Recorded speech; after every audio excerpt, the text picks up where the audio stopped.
Hello সবাইকে, good morning. আমি এসে গেছি আর একটা নতুন ব্লগের সাথে। সকাল সকাল ঘুম থেকে উঠে ফ্রেশ হয়েই তো দেখি এখানে গাছপালা কাটিং শাটিং চলছে। আসলে কিছুদিন পর বাড়িতে একটা অনুষ্ঠান আছে, সেই কারণে ঘরে রং ফং হবে, গ্রিল রং করা হবে। তো সেই কারণে গ্রিল থেকে গাছটা আজকে কেটে দেওয়া হলো, তবে পুরোপুরি কেটে দেওয়া হয়নি। এই তো এরই মধ্যে দাদারা এসে গেছে, ঘরে এখন প্রাইমার করা চলছে, তারপর হবে রং করা। আর আমি এখন রেডি সেডি হয়ে যাচ্ছি কলেজে।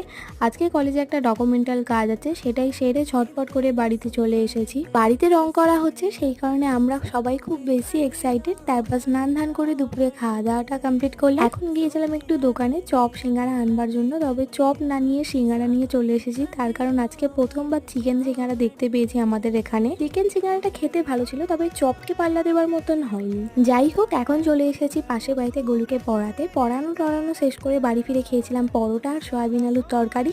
আজকের ভিডিওটা এইটুকুই রাখলাম, দেখা হচ্ছে কাল। Good night, by.